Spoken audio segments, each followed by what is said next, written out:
ជំរាបសួរនិងសួស្តីដល់ពុកម៉ែបងប្អូនអ្នកគ្នានេះគឺជាសកម្មភាពដែលពួកខ្ញុំដើរទៅលេងទឹកឆែទាំងដាច់ហើយដាក់មងបបកត្រីហើយនឹងស្ទូចត្រីយប់ហើយដល់កម្មវិធីនៅទៅលេងពេលនេះគឺនៅឆែទាំងដាច់ទី2ហើយបងប្អូនចង់ដឹងថាទឹកធ្លាក់នៅឆែទាំងដាច់នេះស្ថិតនៅឯណានោះចឹងបងប្អូនកុំភ្លេចតាមដានទស្សនាវីដេអូខ្ញុំទាំងអស់គ្នាជំរាបសួរសួស្តីហើយនេះគឺជាសកម្មភាពដែលពួកខ្ញុំរៀបអីវ៉ាន់ហើយនេះគឺជាបងលីបាទគាត់អ្នកធ្វើដំណើរទៅមួយខ្ញុំហើយខ្ញុំទៅនឹងឈនីហើយការធ្វើដំណើរនេះទៅតែ3នាក់ទេបងប្អូនបាទគឺទៅ3នាក់ព្រោះអីមានបងនៅខ្លះគាត់បានឡើងទៅមុនហើយចឹងសល់3នាក់ចឹងក៏រៀបចំអីវ៉ាន់ទៅមួយជើងទៀតទៅចឹងនេះមិនទៅឆ្ងាយទេបងប្អូនបាទទៅគាត់តែស្រាក់ទៅមើលប្លង់មកកន្លែងនៅឆៃទឹកដាច់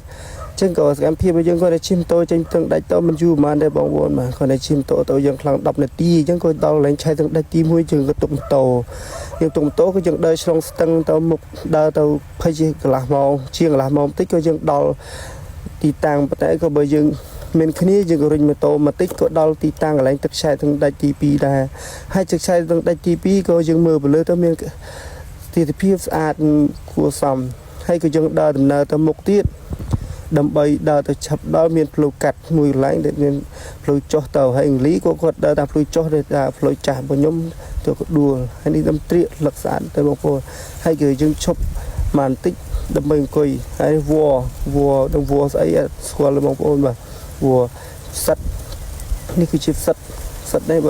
បើសិនជាអ្នកនេះគាត់អាចនឹងហូបបានតែខ្ញុំអត់ហ៊ានហូបទេអញ្ចឹងក៏យើងដើរដល់ស្ទឹងនេះគឺជាឆាយទឹកដាច់ទី2ឆាយដាច់ទី2នេះគឺស្ថិតនៅក្នុងស្រុកមកបាំងនៅឃុំតាតែលើជាទីរំខេតខេត្តកោះកុងហើយមានទឹកធ្លាក់នេះពីរកន្លែងទី1ជិតភូមិឈាមតោដល់ហើយកន្លែងទី2នេះគឺយើងឈាមតោដល់ក៏ដល់ដែរប៉ុន្តែដោយសារតែយើងគ្នា3នាក់ម៉ូតូមួយក៏យើងជិះរុញម៉ូតូក៏ដើរមកទៅជា1ម៉ោងជាងបន្តិចឬក៏ថា1ម៉ោងចុះយើងក៏ដល់ទីតាំងឆាយទឹកដាច់នេះហើយក៏ជាដាច់ទី2នេះហើយក៏នេះក៏មានកន្លែងបបកត្រីស្ទូចត្រីយប់ហើយក៏មានកន្លែងដាក់មងបានត្រីអញ្ចឹងបើបងប្អូនចង់មកដើរលេងឬទស្សនានៅកន្លែងទឹកឆែទឹកដាច់នេះគឺបងប្អូនអាចតាក់ទងមកតាមរយៈខ្ញុំក៏បានតាមរយៈសហគមន៍ក៏បានខ្ញុំនឹងដាក់លេខទូរស័ព្ទនៅខាងក្រោម comment ខាងក្រមវីដេអូលេខទូរស័ព្ទខ្ញុំមួយខ្សែនិងលេខសហគមន៍មួយខ្សែដើម្បីបងប្អូនចង់ដើរលេង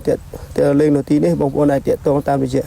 លេខទូរស័ព្ទនឹងបានហើយក៏ចូលដល់សាច់រឿងយើងវិញ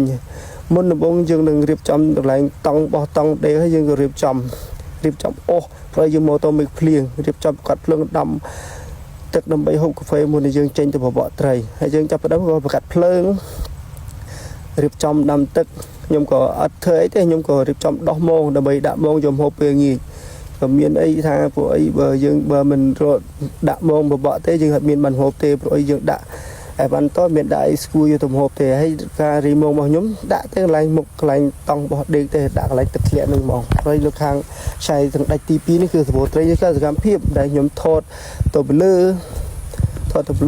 ហើយក៏ឃើញថាឃើញស្អាតនេះគឺទឹកធ្លាក់ដែលខ្ញុំថតក្រមកន្លែងដែលខ្ញុំដាក់មងមិញ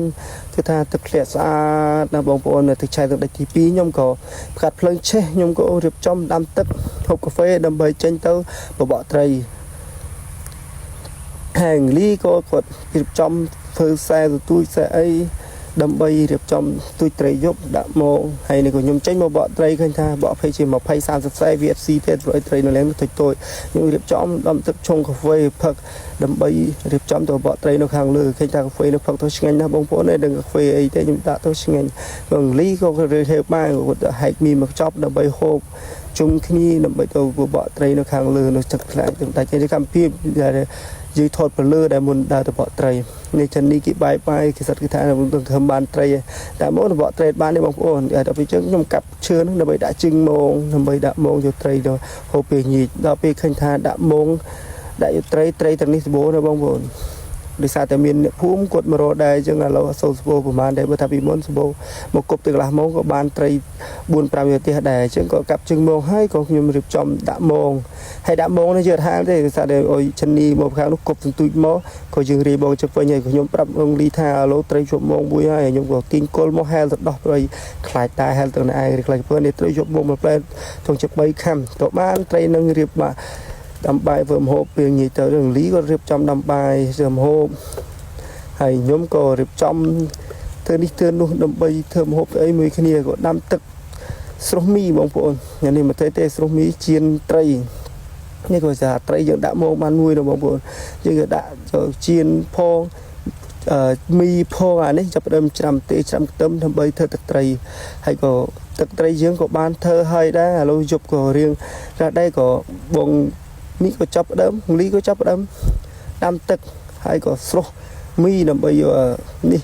រួចម្ហូបពេលងាយប្រអីត្រីយើងបានជាមួយទេប្រអីយើងបានដើរបកឆ្ងាយប្រអីយើងមករៀនសៀលតិច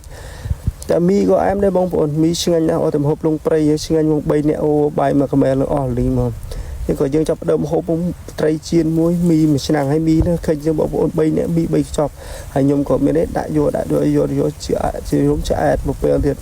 ឆ្អែតលង្គីងមកណាមួយរុំបាយមួយឆ្នាំងប្រហើចចុងក្រោយមកបងប្អូន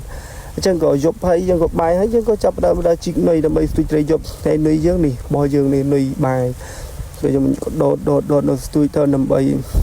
ត្រីយប់នេះត្រីខ្យាខ្ញុំដល់ខ្ញុំស្ទូចបានមួយបងប្អូនត្រីខ្យានេះខ្ញុំខ្ជិលណាស់ឆ្ងាយតែខ្ញុំឈឺជើងមុតនឹងជីកទៅព្រៃជើងមុនមួយបងពេលក្តីខ្ញុំមុតជើងយើងបើបានឆ្ងាយទៅក៏ស្ទូចក៏នៅបងលីទៅឡើងឆៃទាំងដាច់នេះត្រីខ្យាដាក់ទៅស៊ីមកវត្តយកមកបងប្អូនស្ទូចត្រីបាន4ដល់20មិនដែលខ្ជិលថតឲ្យបងប្អូនមើលទៅថាត្រីវាទូចមើលទៅមិនទូចប៉ុន្មានទេទុំចង់ប៉ុន3រៀមដែរស្ទូចបាយស្បាយណាបងប្អូនចឹងក៏វិលមកតំណាក់វិញដោយសារហត់ដែរឈឺជើងមកតំណាក់ហើយចឹងក៏បងប្អូនក៏ផ្លេចតាមដានសូត្រាវិលអូពេលព្រឹកថាម៉ោងរបស់យើងដាក់នឹងបានត្រីច្រើនប៉ុណ្ណាចឹងកុំផ្លេចតាមដានពេលព្រឹកយំទាំងអស់គ្នាអញ្ចឹងក៏ពេលព្រឹកបានមកដល់អញ្ចឹងមើលមានអារម្មណ៍ថាស្រស់ស្រាយមើលតង់យើងទៅជារឿងស្អាតក្រហមទឹកធ្លាក់វូអេងលីចាប់ដើមទឹកញ៉ែអេងលីភ្ញាក់អូសស្ទាយដៃទេបងប្អូនបាទដល់លោកចាប់ដើមនឹងលីចេញពីតង់ដើម្បីរៀបចំដាំទឹកផឹកកាហ្វេឬទៅមើលម៉ោង30ម៉ោងយើងផឹកកាហ្វេសិនបើមើលម៉ោងមុខលីទុនលៀងមុខអូដល់ក៏មកនៅប្រុសក្មេងនេះចាប់ដើមឆុងកាហ្វេកាឡូហ្វេអានេះក៏ពុតខំកាហ្វេខ្ញុំអត់ឃ្លានបាយទេកាហ្វេថ្ងៃនោះម៉ោង10បានហូបបាយអត់ដាក់កាហ្វេហូបបាយមកខ្ញុំនឹងហេវដូចយូរងពោះតែបើក្រហូបបាយក៏ញាក់សាច់ដែរចឹងលីក៏រៀបចំដាំបាយមុនយើងមកក៏រៀបចំដាំបាយយើងពេលព្រឹកអត់មានដាក់ច្រើនទេដាក់តែ2ម្រប់កម្មែលហ្នឹងទេ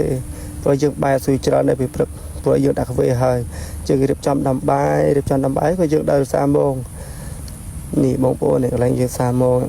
អានេះម៉ោងកន្លែងញឹករបស់ខ្ញុំដាក់តុងបានតុង1គីឡូកន្លែងញឹកឲ្យខ្ញុំអត់ចុះទេអ៊ីលីចុះឬក៏តន់មួយទឹកនេះឃើញបានត្រី6 7ត្រីហើយក៏មើលម៉ោងម្ដាយទៀតម៉ោងម្ដាយចូលសិតតែត្រីព្រួលត្រីពោមាសចូលត្រីមួយម៉ោងជួប5គីឡូដែរនេះត្រីជួប5គីឡូដែរបងប្អូនសត្វត្រីពោមាសទាំងអស់តិចតូចទេត្រីដល់1កន្លះគីឡូទេចឹងថាមានគីឡូត្រីធំខ្លះត្រីតូចខ្លះចឹងបានវាអែលនេះសកម្មភាពរបស់ខ្ញុំដោះម៉ោងដោះត្រីពីបងហើយត្រីរបស់យើងដែលដាក់បានទាំងអស់ចូល2គីឡូទៅ3គីឡូហើយក៏ខ្ញុំអត់ដូចខាត់ពេលយូរទេខ្ញុំក៏ចាប់ដើមចុះអាចត្រីដើម្បីយកធ្វើម្ហូបញ៉ាំបានមកទៀតដោយសារតែយើងមើលទៅមេឃវារៀងក្តៅណាស់ហើយយើងក៏ចុះត្រីឲ្យហើយចាប់បានធ្វើម្ហូបបាយជាមួយផ្ទះវិញហើយលោកចុះត្រីហើយឆានីចោលចាប់ដើមអាំងត្រីហើយអាំងត្រីមិនធម្មតាអាំងត្រីហូប3នាក់ហូបអស់ត្រីប៉ុណ្ណឹងហូបលឹង2ដងហូបអស់តែអាំងត្រីហើយក៏អាំងមិនបានអាំងបំផុតមួយតែបើថាទៅវារឿងវាក់ស្អីនឹងវាវាក់អាំងយើងក៏យើងដាក់បំផុត2ដើម្បីស្រួលអាំងហើយខ្ញុំចាប់ដើមដាក់អាំងផងជៀនផងអូដល់ក៏ជាតិចាប់ដើមត្រីយើងចាប់ដើមចិត្តឆ្អិនដែរបងប្អូនចាប់ចិត្តឆ្អិននេះឆានីចាប់ដើមលើកហើយបងប្អូនចាប់លើកចាប់ដើមរកស្លឹកឈើដាក់ចាប់ដើមវិញមានអត់វាដាក់មានដាក់លើថ្មបាននឹងលីនឹងទៅដេចស្លឹកអីគេប្រព័ន្ធណានេះមិនដាក់បានត្រីជូគាត់ឃើញតំណងជិះអីក៏ដួសបាយទៅអ្នកម្ចាស់បាយចង់ឆោមតិចព្រោះដាក់ស្ទើរទឹកមកសាច់ត្រីលើកជាតិមកបងប្អូននឹងផ្អាមទៅបានភ្លាមធ្វើភ្លាមឆ្ងាញ់បងប្អូនសាច់នឹងផ្អាមក៏ដាក់បាយ1ម៉ាត់2ម៉ាត់គឺឃើញថាឆ្អែតក៏ឃើញថាសម្រាប់តិចក៏ថតព្រោះថាដ្រូនថតឡៃនេះយើងបោះតង់លេងឃើញថាស្អាតបងប្រទេសភាពនេះបងប្អូនអើយថាស្អាតបើបងប្អូនចង់លេងអាចទៅតាមនាំនឹងស្អាតមកកន្លែងនេះហើយក៏កម្មភាពដែលយើងត្រូវសាតង់ស្